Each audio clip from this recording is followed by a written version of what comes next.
The new Doctor Who is not very intimidating. He doesn't have much screen presence. Doctor, what would that be? Just the Doctor. Nor is he particularly British. Death trap.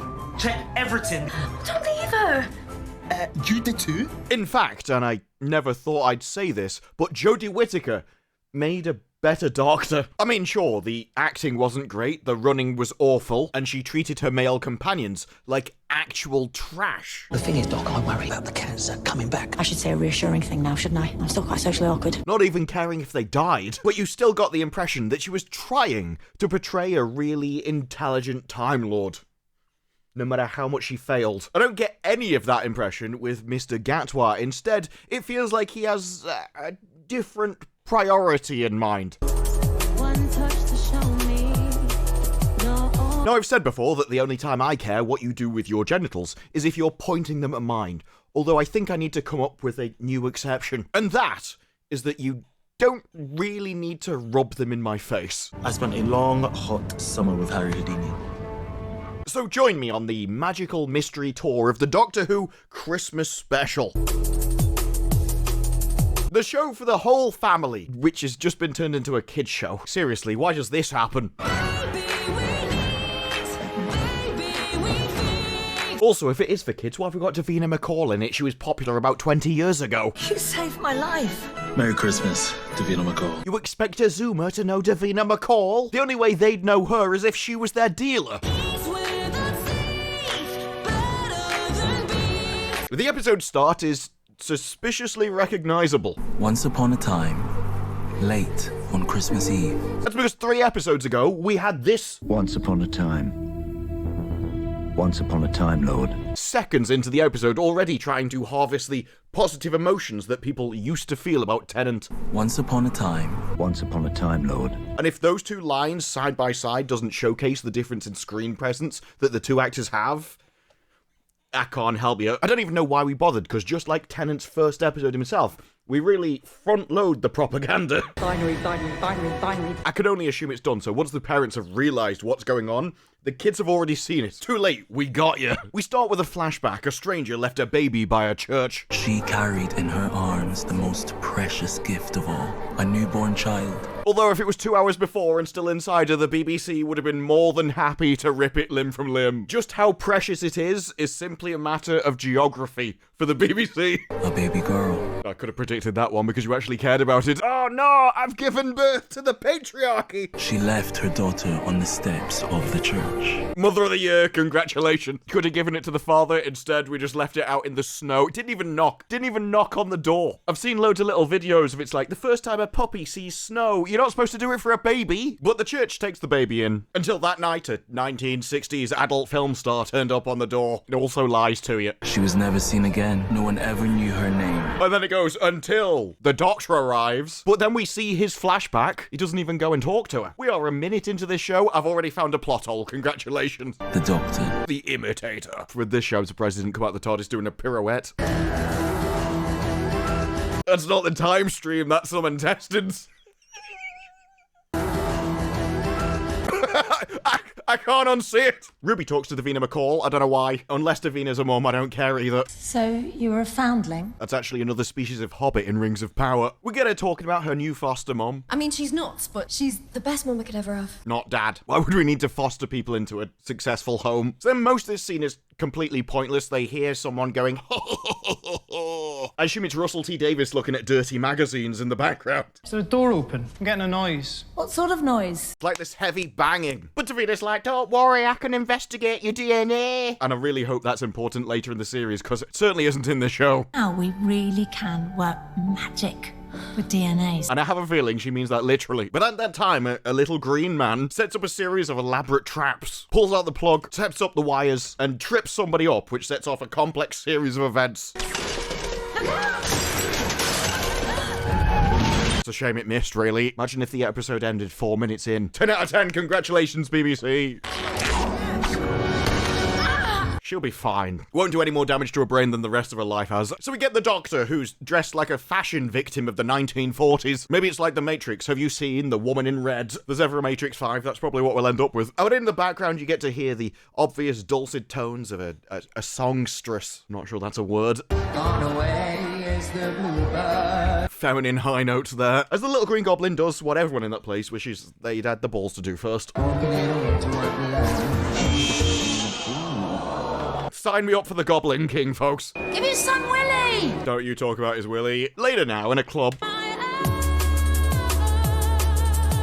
think we have the answer to our question, folks. As Ncuti Gatwa's exciting Doctor Who performance, some people ask, is Gatwa gay? I'm sorry, but can you not tell? Even he says he's never been to Narnia. Coming out to his mum, I'm surprised he didn't slide down the birth canal covered in glitter. But no, apparently this was really big news. It was on multiple articles. He even did this whole thing about how it was toxic, that when he was in clubs, people found him attractive. He actually thought he was the only Rwandan person like this in the world. I don't know, little bit egotistical there, mate. But he says, I couldn't be louder about all of this. But they definitely want you to know that Gatwa works through his internalized hate that he's built around the intersection between all of the various different aspects of his, I was going to say personality, but that's not a personality, in therapy, as he ends on an optimistic note. I think it's interesting to listen to how he talks about himself and also how everyone else talks about him. What is all these interviews focus on? Because it very rarely is about, like, you know, like talent. No, I mean, these articles literally just keep on coming, or, like, all the time. It is literally just everywhere, in every single article. It actually gets down to the point where, if I was him, I'd be offended. It's never about his talent or what he can do. It's just about who he does. Although this was my favourite. Like, look at the photograph, mate. I don't know how he could. And if you think I'm just cherry picking a few articles, I'm not. I could literally do this all day. I have another 10 just in my browser, which I haven't clicked through. But now we know what descriptor they are using for the family show of Doctor Who, which kids watch. Let's go back to the scene. As he's fanning around in the middle of the dance floor, she looks out, and instead of just seeing literally everybody that she doesn't know, instead, like Romeo and Juliet, my gaydar was set off across a crowded room. I don't know what that was meant to be, but I feel a little bit uncomfortable. It's alright, love. I don't think you're in with a chance. The Doctor starts to explore whether he can regenerate just specific parts of him in the morning. And he teleports across the room. I didn't cut that. The show did. And then even in this, she's like, hang on, that doesn't make any sense, mate. But you were just over there. Yeah, for some reason he can teleport. Pointing it out on your show doesn't make it any better. Safety. Genitalic division. I don't care what genital division you're part of, you still can't teleport. Can I ask, does that happen to you a lot? What strange people walking up to me in a club? Do people teleport near you often? But he's like, oh, there's something weird about you, and then he leaves. I'm just clumsy. No, you're not. It's worse than that. Merry Christmas. No, something horrible's happening to you. Bye! Oh, you're useful. That's how my brain felt after this episode. So Blondie and her group of meaningless friends are all getting a taxi home. Doesn't matter who they are, because they're completely irrelevant. And the Doctor has engaged a new hobby of stalking people. There's a whole thing about how the goblins are bringing a snowman down on her. It's causing the Doctor to save her life by using his new, absolutely not suspiciously shaped device. It's even got a flared base for safety. Who knows what's going to get sucked up there. He changes the lights, and some random woman's walking around at midnight with a pram. Get back! I mean, briefly, that was an incredible episode to Doctor Who. I would have been all for it. Next regeneration, please, folks. Can we get someone good? You alright? A pram? It's alright, mate. I can understand why you don't know anything about prams. Of course, she's using the pram to carry around luggage. It's my shopping. Yeah, but why did you say it like that? It's my shopping! In this situation, love, you're the lunatic. Ditch the pram, carrying it around you could do with a workout. So a copper comes up, I'm assuming to arrest him for crimes against entertainment. I'm gonna have to report this. Yeah, it's life imprisonment, I'm afraid. There's no way around it. The Doctor. Occupation, not a doctor. Address, that blue box over there. Believability in current role, not applicable. Not even on the scale. Don't mind, I just got snowman, and I would like to go home. Pretty sure that's a euphemism for something, which I don't know, and feel quite dodgy trying to Google. This is going to be an Urban Dictionary search. You have to wipe your browser history of afterwards. Double check the locks on the door and make sure no one's watching behind you before you type this one. I can't even read this out, but let's just say the first words are the act of inserting. I think you get the gist. It literally ends with like a carrot in a snowman's face. You're not subtle, Davies, are you? Doctor, what would that be? Doctor, room for improvement? I don't know. So he's like, oh, don't worry, your woman's gonna say yes, because this is just pinged. The sonic screwdriver just went ping. The question is, why is your sonic screwdriver set up to go ping around a diamond? Guessing that she's a she, because 91% of men wouldn't choose a diamond. That's why. That's why you do that, regardless of looking at him. 99% chance of just guessing correctly anyway. No, you don't want to assume. It's rude. So then he's like, how do you know she's gonna say yes? The sales start on Tuesday and you just couldn't wait. And that's why she loves you. In other words, he has no idea. He just made it up. So he sees the TARDIS vanish. You'd be like, well, that's a bit weird. I've literally watched a phone box vanish in front of my eyes. That's worth a comment. She says yes. No? No. Instead, he just believes the guy who just made up something and has no idea who your wife is. So he just walks off, hey, that's normal. I watched something vanish. I'm not going to comment on it, though. That's a running problem through this episode. All of the characters know all of this extra lore that they're not supposed to. It is literally anything that the audience knows or that Davis knows. Every character in this does. Also, anything strange or unusual that some people should react to because it's new, they don't, because they already know it somehow. They just think it's normal. Like meeting goblins, for instance, or the TARDIS. Case in point, this woman. I'm not what you'd call decrepit. I don't care. I've already watched the episode once. Literally no reason to care about this woman. I did a fun run last Easter in 25 minutes flat. Yeah, someone pushed me downstairs. How am I supposed to get round that great big thing of the morning? I don't know. How about you go to the left of it and walk straight past it, just like we've seen the woman do in front of us on camera. Because you've never liked me. I've seen you looking. Ooh, what a bigot. Into her flat now to meet her incredibly annoying family. Don't worry, she's adopted. She didn't go full Tropic Thunder or anything, it's fine. The BBC didn't get the boot polish out. We're having a baby! That would be my reaction to that news. Followed by one simple question. How? Look, I know it's 2023, but I didn't know we'd developed technology that far. No way, you kidding? Yes, she must be. All of a rush, I couldn't say no. A guy just came at me with a turkey baster. I was like, go on then, it's fine. Chance of a lifetime. You mean now? Today, Christmas Eve. Normally takes 9 months. I'm just hopping in the TARDIS, love. We're having a baby. That's Christmas ruined. I do quite like her character. She's a basic arsehole the entire episode. When you're in England, have the decency to be miserable like the rest of us. Then it brings up memories of what it was like to first adopt the blonde. If you ever find her, your other mother, I'm gonna tell her. This is going to be really deep and impactful. I've known you for decades. You've made such an impact on my life. And so if I ever know your mum, the one piece of information I think she should know, the one piece of information that will make up for the decades of losing you is... You were so small. Well, that was a bit anticlimactic, wasn't it? I mean, for a start. She knows. She dropped the baby off herself. Secondly, it's a baby. Of course it was small. He came out of the womb 6 foot tall. You know, it'd need reconstructive surgery. But she hugs her. Oh, that's so sweet. Telling me that a baby was small. It means so much to me. She's called Lulu Bell. Who hated her enough to name her that? Might as well have called her Dave. Oh, a terrible name. Oh, an absolutely terrible name. Was it awful? I hope that comes in the story, because otherwise we're just insulting a baby for no reason. What are you going to do next? Tell a guy with cancer that he doesn't matter? I'm still quite socially awkward. Thought the writers of the show has forgotten how to human. But then we get the important question. What happened to the mum? Just can't cope. Okay, give it to the dad then. No, we're not going to do that. Instead, we're going to give it to somebody else who can't keep a bloke as well. The family is too complicated for words. Bit like this one, really, isn't it? 3 generations of people all can't keep a bloke. Merry Christmas, Cherry. We should really get you a ground floor flat. Yeah, get her another flat. That way she can sponge even harder. There's a load of pointless conversations. If I ever just skip past any, just bear in mind, it's completely irrelevant. If you think you're missing anything important, watch it yourself. You can regret it later. That's where we find out all the pictures that she's put on her fridge are of babies that she's fostered, like 30 odd. The amount of money she made out of those kids, you would have thought she could have painted a kitchen a nice colour. But as the mother leaves, she gives her daughter some parental advice. Rule number 1, don't lose the baby. I'll try my best. I'm going to say like mother, like daughter. Don't leave her outside a church, whatever you do. And don't worry, because the woman that's come around, she's still like, how can I help you, sponge? How much are these flats underneath you? What do they go for? Does it really matter, love? You know they're not going to be paying for it. Might as well be telling me. I'm the one who'll be paying the taxes. But then Davina McCall rings. She's like, hello, you may have heard of me from 25 years ago when I used to be famous. And before that, I was on crack. It's not good news, I'm afraid.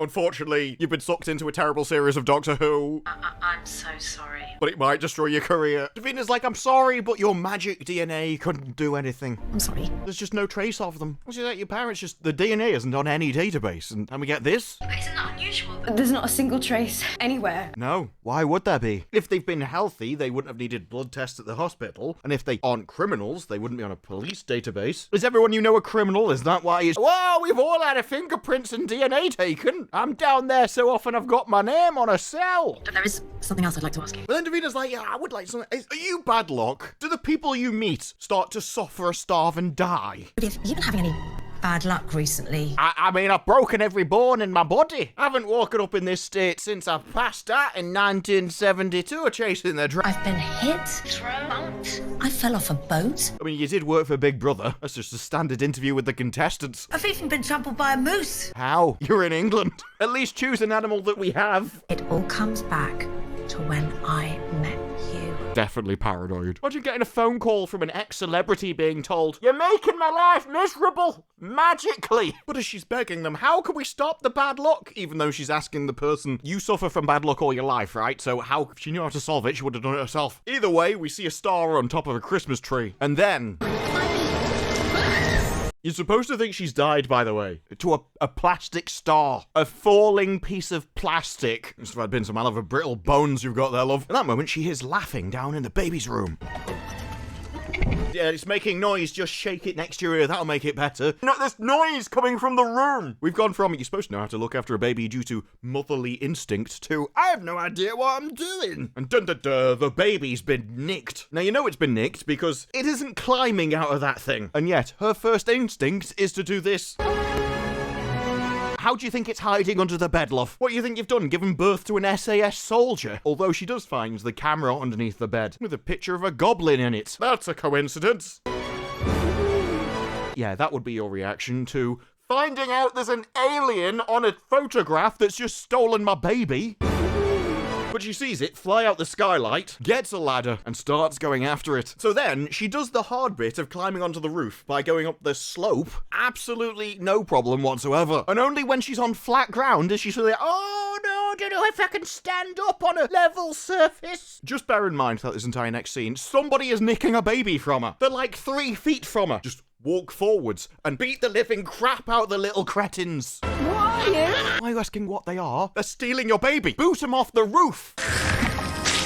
Well, you couldn't be less frightening there if you tried. Did you just hiss at me? Doesn't matter if he's hissing at you. He's stealing your baby. Kick him off a bridge. Was that a hiss? Because let me tell you, I'm not... Let me tell you, I'm not gonna be disrespected. I mean, I will let you steal my baby, but I will not be disrespected by somebody hissing at me just because you've come to Earth and you think you can put down some kind of alien patriarchy isn't what I'm going to allow on this street, mister. So she literally doesn't care about the baby at all. Oh my god. Oh no, I'm on a level surface, which is perfectly safe and like 5 meters wide. For some reason, I've suddenly got scared while somebody is stealing the baby. Grab the baby. No. Give me back my baby. Well, why do you care about it now? You didn't 5 seconds ago. So she decides to start climbing the rope, which then takes off. Now she's in a far more terrible circumstance just because she couldn't keep her gob shut. Then we get the only scene with Gatwa, which I actually like, for one very specific reason. What the hell are you doing? And it is literally how he's jumping all of those things. Like, as he's running along and jumping over them, he's doing it completely effortlessly. It's like the only time where the doctor, yes, you should be physically fit because he's doing this stuff all the time. You can literally calculate the gravity and the height and just how much energy he needs to everything. It should come easy to him. Did you do that for? Who sees the ladder and just pops on? I still despise his accent during this entire thing, though. Ladder in the sky, and you thought, yeah, I'll give that a go, babe. Sees a ladder in the sky and goes, yeah, I'll give that a go, babes. Can we not have the doctor going, babes? This isn't EastEnders. It's fine. So now we're going to contradict everything I just said about the previous scene. The doctor, alien, very physically fit, apparently can't even hold up his own body weight. But don't worry, she isn't fazed by what he's about to tell her at all. Goblins? Goblins. The goblins. Okay. Yeah, there's goblins exist, by the way. I mean, you probably thought they were a myth before, but there's now goblins that are about to steal your baby and then eat him. Oh, okay. Okay's the only thing you've got to say to that, is it? Goblins exist and they're going to eat your baby. Okay. Yeah, whatever. It is Christmas. We have a tad bit of shock, surprise, emotion. maybe. I can't hold on. What do you mean you can't hold on? It's a ladder. You don't need to hold on a ladder. Your feet are on the ladder. It's like standing up. If you can stand, you can go on a ladder. You can even just hook your arms over the top of the ladder, not even hold on at all, and your feet will do all the work. But don't worry, because the doctor, he's struggling as well. Don't worry, I've got something just for this, because all the time, I'm climbing all the time, and my little muscles can't hold on my own body weight. Spend a lot of time hanging off things. Yeah, but because you can, you've never struggled to hold on to things. I also have a feeling your grip is better than other people's. Gloves! Intelligent gloves. It's the only thing that's intelligent in the show. One each. It says, yeah, these are they're basically magic gloves. They get rid of all the friction, and they just do all the work for you. And then they also do all the hanging on for you, and you don't need to use your muscles at all. Superkinetic transfer of mass. Yeah, I mean, that's what they say. What he actually means to say is, it's bullshit, but they glow, so, you know, I guess it's fine. Davies did say that the new Doctor Who episodes will upset diehard fans, because they're taking a step into fantasy rather than science fiction. And you know what? He's right. You might as well have come out and said a wizard gave them to me. Ta-da! Supposed to be impressive. Ta-da! I've ruined Doctor Who. Ta-da! Yeah, all the mass and density and gravity exists in the glove. It's not the only dense thing in this picture, though, is it? Not in you. I don't know, there's quite a lot of density in here as well, to be fair. Super gloves. Super gloves. Ta-da!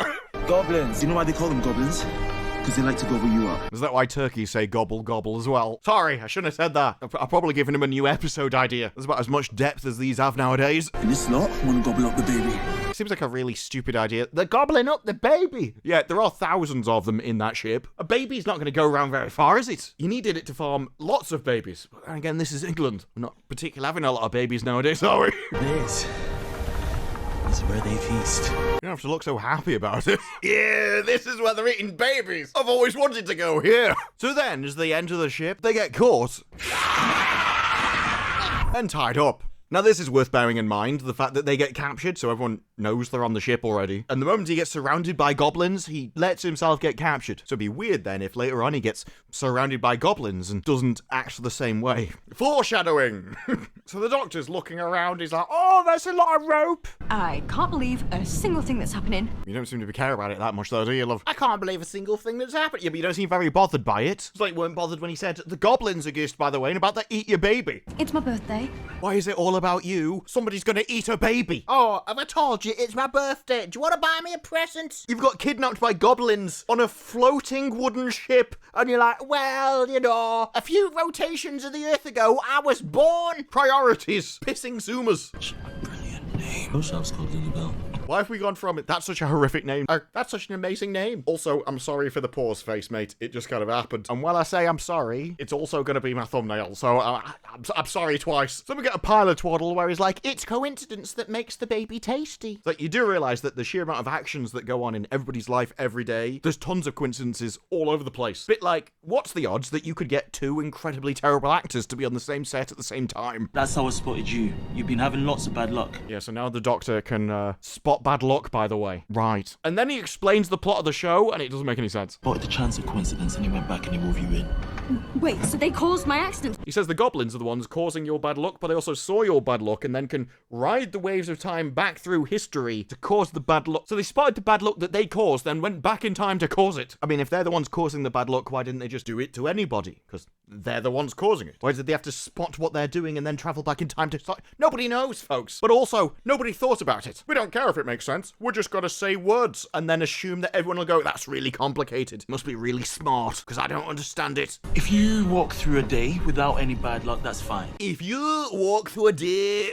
If you walk through a day... And then he realises their master plans and massive range of coincidences. Bedroom that is high up in the sky. All the more convenient for a goblin ship. Tapestry is gorgeous. Yeah, it's gorgeous. I mean, there was a baby that was in a room on the second floor, which is really high. Every other house in all of London also has a second floor. Many of them have babies in, and yet for some reason, this one particular is incredible. How do you know all of this? Why have we written this when it doesn't make any sense? It's a brand new science for me and I love it. The language of luck. Yeah, we go from the language of luck to the language of ropes, and all this is brand new science, despite the fact that these are goblins who do this all the time, and he knows all about goblins, but he didn't know this for some reason. Don't think about it. Turn your brain off. It's not going to be fine, but we will get through it eventually. Why are you an expert in time-traveling goblin. And why are neither of us concerned that a baby is about to be eaten? Why are we having a long-winded conversation about nothing in particular instead of getting out of here? We're all about to die. Why is no one concerned? Excuse me, time travelers are great. Like the best, like wow. Acting. When I say he's nothing like a doctor, I mean, this is what I mean. Screen presence. Like, no, doctors are amazing. Like, wow. Let me do a pirouette for you in my skirt. So if they're bimbling. Why have we just moved past the fact that he said time travelers exist? You seem to be taking all of this in your stride very quickly for somebody who should be quite surprised. Time travel exists, love. It should be a big deal to you. Why did they pick on Davina McCall? Why are we talking about Davina McCall? So, by the way, time travel exists. Yeah, but have you met Davina McCall? I met Davina McCall once. But then he frees himself from the ropes. I spent a long, hot summer with Harry Houdini. She's like, oh, you should be my new best friend. Yeah, my cigarette hag. I knew I liked something about you. I just didn't know that's what it was. I don't know why she's so pleased about where he sticks it. It's really weird. Shouldn't impact me at all, but instead of like, ooh, this is really nice. I'm so glad I've met you. Literally the happiest she's been the entire show. Been banging Harry Houdini. It must have been a good time. He's got lots of chains. So he frees her and we start looking around at all the rope, and what happens next is something that nobody wants to witness. He starts fiddling around, touching the door, gets out his sonic screwdriver, which is really stupid for anyone who knows Doctor Who. It doesn't work on wood. It's literally the rule everyone knows about the Sonic, and yet Doctor Who forgot. A screwdriver needs screws. No, it doesn't. Looks like we've also forgotten what it can do. I mean, for a start, it can summon shields out of nowhere. It can scan for things. It can detect it. Like, it doesn't need screws. But it's like these people, they work in knots, and I've got to learn the language of rope. And if you think I'm kidding, I wish I was kidding. I am learning the vocabulary of rope. I told you. I wish I was joking. Now, rope has a vocabulary. If you look where you are, mate, you're in England. We don't learn other languages. I have difficulty enough understanding someone in a call centre. Now you want to talk about rope? This stuff is their version of wires and electricity. It doesn't have a vocabulary. Trip the right switch. Now the rope is a switch. Because remember, we're going to be upsetting die-hard fans as we move into fantasy rather than science fiction. In other words, we just make up any old bull now and just expect you to swallow it. Because ironically, the actors in the show are also incredible at swallowing. Well, you can speak rope! I wouldn't have been quite so happy. I would have jumped off the bridge. But they go through the ship, hunting down the baby to try and save it in the next few minutes. And in an attempt to hide,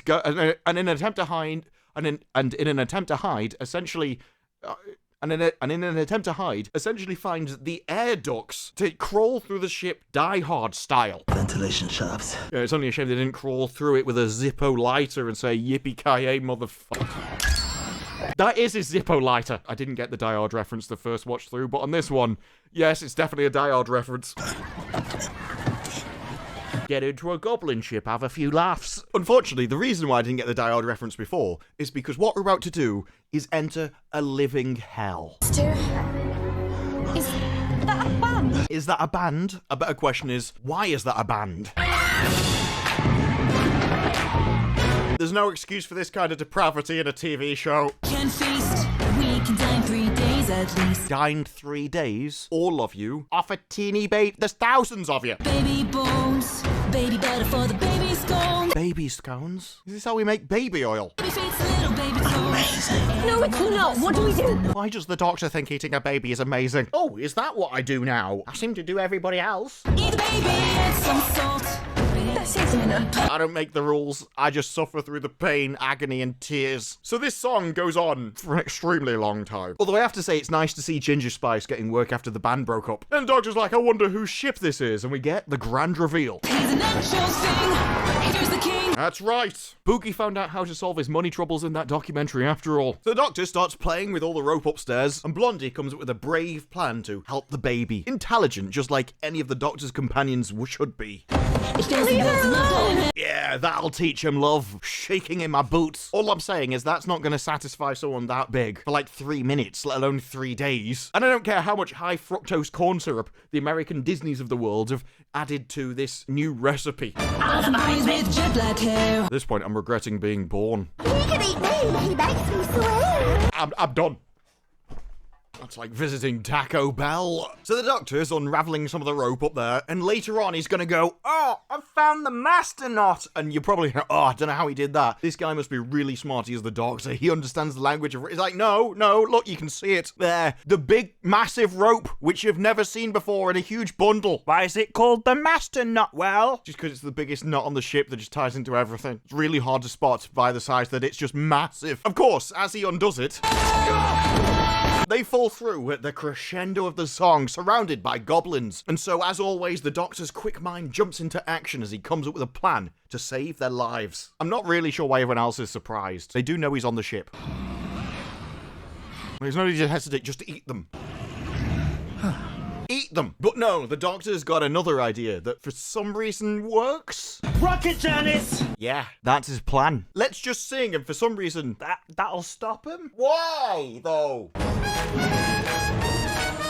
I hope they've got a plank on this ship, because I'm gonna need to walk off it. Oh, the Goblin King, it's good to meet you, you great big thing. It's now a good time to say that I hate musicals. I can see you're having a fun day. Meet my friend, she's Ruby Sunday. So then he makes her sing, and she's just like, yeah, just start singing, folks. Meet you, good to greet you, good to say how diddly teach you. Not normally one to castigate, but you were two people I'd love to defenestrate. Oh my, I'm 50 miles up in the sky. Even when she's singing, it's just about herself. Oh, by the way, have I told you it's my birthday?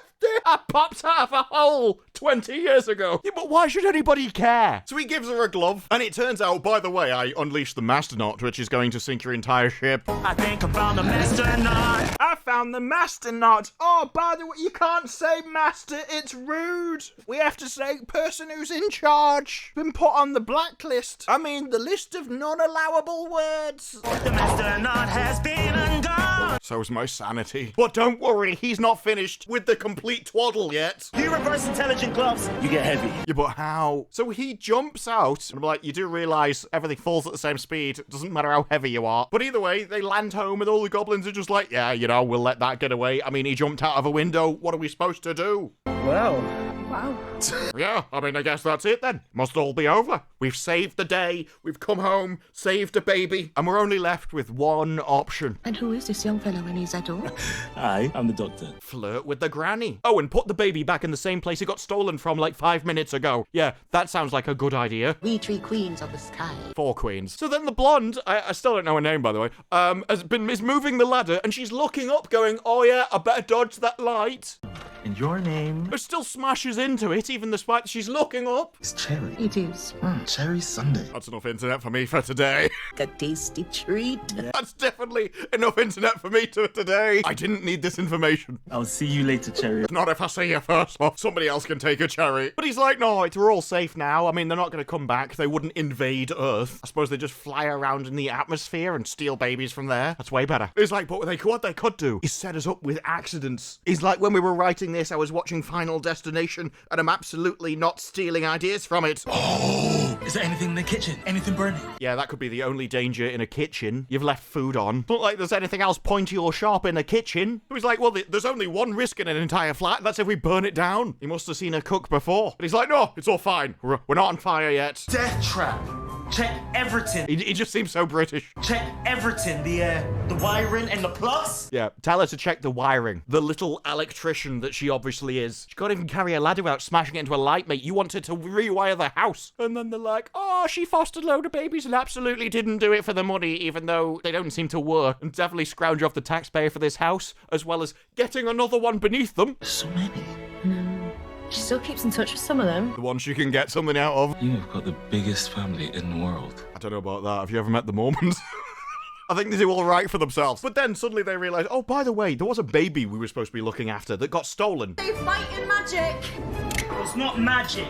It is magic. Davies even said he was going to piss people off because he was going to turn the series into It's Just Magic. He's like, no, don't see through my thinly veiled plots. The language is a different form of physics. It's magic. Don't leave the baby alone. It's your baby. Why don't you stay with it? But no, we're not lucky enough for that to have gone yet. Don't leave her.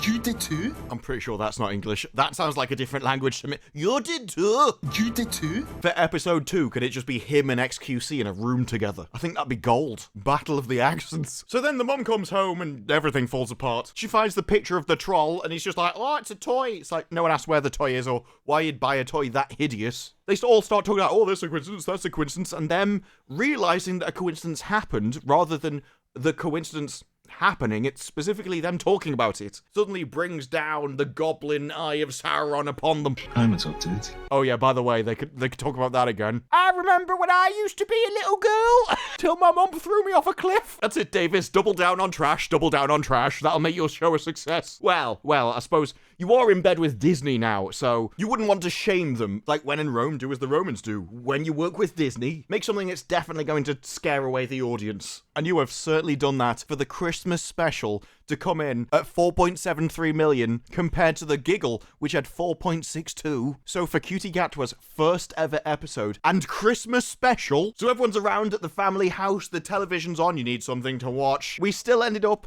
with less viewers than The Star Beast, which had 5.08. This is going to be the highest of all high points for this series. Well done, mate. Well done. It's only downwards from here. You even managed to get less than the second episode. Less than Strictly Come Dancing. I applaud your success. Fitting right in with Disney on this one, mate. But then we start with the coincidences. That's a coincidence. Better not talk about coincidence. Yeah, don't talk about them. You'll cause lightning if you talk about coincidences. Not the fact that the coincidence was always there. Only when you notice it that there's a problem. Yes, wouldn't want to go around the world noticing things. Well, that's a coincidence. So they carry on noticing all of these coincidences right up until a crack appears in the ceiling. And I haven't seen that much crack since Davina McCall's youth. Oh, no, don't move, don't move, don't move. What do you mean, don't move? She's under a massive crack in a ceiling. The building's gonna collapse on her. Get out of the way of the big hole opening up in the roof. Definitely move. But he follows the crack into the kitchen. And he's like, oh, they're gone. It was a parting gift. They just wanted to destroy our house before they left. I think that was them saying goodbye. I mean, that's how I say goodbye. Always trash the house before you leave. But he's so happy the goblins have gone. I mean, I thought they'd gone before, but no, they've definitely gone. But then he realizes the blonde has gone, and nobody seems to realize that she's vanished. Huh? What'd you think, Ruby? Ruby? Yeah, for a really smart, intelligent spaceman, he's not the sharpest tool in the shed, is he? But then he realizes she's been erased from the timeline, and it's destroyed everybody else's lives. She's miserable. The granny's miserable in the other room by the fact that she's living the same life she was as. I don't know. And her whole foster life has changed. She hasn't fostered 33 kids. Instead, she's only fostered the occasional ones. No pictures on the fridge because now she's just doing it for money and definitely wasn't doing it for money before. When can we get that free flat downstairs? I'd love to know. You fostered 33. How many? That's too much like hard work. 800 quid per child. Wouldn't have all those kids. Too much like hard work. Not like me to go out to work. So he realizes the timeline's there. They've surfed the time back and decided they're going to take out Ruby instead. And that means he's the only one thing he can do. Cry. Yep, as you can see, wet face, glistening tears. The doctor cries now. Randomly. For no reason whatsoever. She's vanished. You could still go and save her. Why are we crying? They went back, they took the baby, the other baby. Grow some balls, mate. Seriously. It's like, I'll fix this, you know, because I caused it. We go out to the TARDIS. Bigger on the inside, but there is a bit of a bigger issue. The woman saw it go. For some reason, she doesn't seem to think that's a big deal either. If I ever see that guy again, I'm definitely going to bring it up to him because that's bizarre. How did you manage to vanish into thin air? Definitely going to talk about that if I ever see him again. But we're now back to the start of the episode. As he leaves the TARDIS, he sees the woman walking away after she's already left the baby at the church. There she is walking down the road, and there's the baby who's getting nicked by the goblins. So the doctor sees her go, grabs hold of the ladder, puts on his gloves, and starts pulling on the ropes with all his weight. I'm heavier than the entire ship is. Now, apparently, those ropes and those little bits of wood are, well, they can support the entire weight of the ship as he's like pulling each one separately with one hand. That is some strong wood. But if there's one thing Gatwa is very experienced with, it's strong wood. I don't think anyone needed to see that, but I saw it, so I'm going to make you suffer as well. But he eventually realizes, hang on, I can just jump off, because I'm really heavy. The ship comes plummeting down and gets spiked. Now, for some reason, and remember, this is a different sort of physics, it's science, it's definitely not magic. Yeah, the ship just magically vanishes. It's not magic, it's science, it's a new physics. Then the baby plummets through the air. Don't know how that works. But he decides, oh, you know, I caught the baby and there's only one thing I should do. Yeah, ditch it in the snow again. Mate, you can just knock on the door and hand it to him. It's fine. Still didn't knock on the door, though. I actually don't know how that priest knows there's a baby outside in the snow. Nobody knocks on the door to tell him. Somehow, the time hasn't changed since he first ran to that baby in the first... I don't know. Time stood still during all that for some reason. We know time stood still because he now runs back to the TARDIS. He sees the guy come out and pick her up, and then the woman's still walking down the road. She was walking down the road about 10 minutes ago. He had time to run over there, save the baby, destroy an entire ship. She's not even one step further down the road than she was when he started. Don't worry, it's not magic. It's a new form of physics. So he arrives back, parking across the road. The woman who saw him vanish into thin air has just seen the TARDIS, and it opened up, saw it was bigger on the inside, seen it vanish into the ether. She's like, oh, hello. Don't worry, I'm not going to ask you what on earth is happening. I already know. It's the Doctor and his TARDIS. I know because the audience knows. So he breaks and enters, and everything's back to normal. She's like, oh, I got lost for a bit, but then I'm back again. I don't know what happened. I don't know, because I was here, I got a bit lost, but what happened? And he's like, oh, by the way, I forgot something. So he leaves, says hello to her, watching the TARDIS again. Still hasn't mentioned anything to him. He sees her watching him, and he's like, oh, hello. Oh, sweetie. I'm so happy to watch him vanish into the ether again and save Davina McCall's life. You saved my life. Merry Christmas, Davina McCall. I mean, the last time that happened, it was in rehab. So he arrives back. She whistles him. I'm like, are you going to ask him how he's vanishing into the ether every time? You should be a little bit surprised by now, love. Busy man, sweetheart. Or you're not going to say something a bit more than busy man, sweetheart? He's in a box that can disappear. Should be a little bit more surprised. You and your box of tricks. This isn't something that should be normal. Like you've lost a pound and found a sixpence. Yeah, you look like somebody who's got a wooden box that can vanish into... How does that work, mate? It's like, oh, maybe I'm the unlucky one. Maybe I should just go and dance in a skirt again. But then Blondie's proving that she's got literally 5 IQ. She's like, hang on, what does he mean he went back? I mean, he has been talking about time travel all of this time. I wonder if he can travel through time. Who are you anyway? Who are you? How'd you make that big wooden box disappear, mate? Why is she not wondering? No one, just passing by. Yeah, but how are you passing by in a wooden box that vanishes? Well, you take care. What's that thing? Where did he come from? Where did he go? Where did he come from, Cockney Joe? But then Blondie is realising, hang on, this one brain cell, it seems to be kicking into gear. I've just had a thought for the first time in my life. Oh man, I haven't actually had time to stop and think. No, it's because whenever he said anything to you, you were just like, oh, okay. Oh, yeah, he spent a day with Harry Houdini. Oh, yeah, he travelled through time. Oh, yeah, he's a doctor. Oh, it's like, oh, yeah, there's goblins. Not you didn't have time to think, that you couldn't. What? When was Houdini? Maybe when he talks about spending time with Houdini the first time, you'd be like, hang on, isn't he a bit old? And then he spoke about time travelers, and then he... And then 2 ideas met for the first time in her tiny little mind. Oh! So she runs downstairs, asks the neighbour who's just looking at the magic box. He's like, he's in the magic box. No one's going to ask what the magic box is. And so she looks in. Wait, in here? Yes, the strange man's inside the wooden box that can vanish, and for some reason, I've never asked any questions about it. Oh, it's quite big in here, smaller on the outside. Good luck. What do you know about the Doctor? You seem surprised when his box vanished before, and now you're like, oh, good luck. I suppose you're going to travel through time, despite the fact I shouldn't know anything about it, and no one's going to ask any questions about how I know anything of this stuff. Why don't you ask her how does she knows what's going to good luck for what, love? I've just seen a box. Ask her what she knows. And he's just waiting for her. He's like, haha, I knew you'd be clear. Who are you? What is this thing? Stop asking him who he is. What on earth is this thing? I'm the Doctor.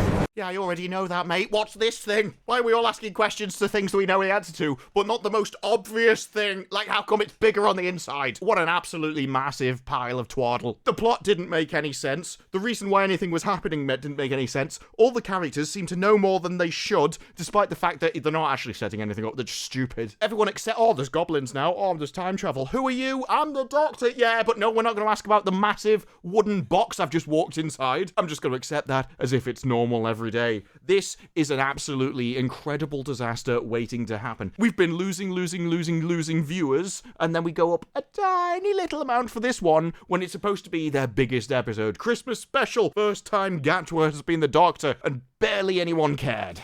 And after this episode, with this being the best they can do, this was their leading step into the future. Oh boy, will the rest of the series be so much worse, along with their viewing figures. But if you wanted one scene that summed up what this Doctor is dancing in a skirt in a nightclub. So congratulations, BBC, congratulations, Mr. Davies. You have managed to actually hammer in the final nail when people thought that maybe it could be revived after the disaster that was Jodie Whittaker's run. But there is absolutely no necromancy that will be able to revive it after this. But those are just my thoughts. What are yours? Let me know down in the comments below. Like the video if you like the video. Subscribe. More videos like this in the future. And I will see you in the next one. Bye-bye.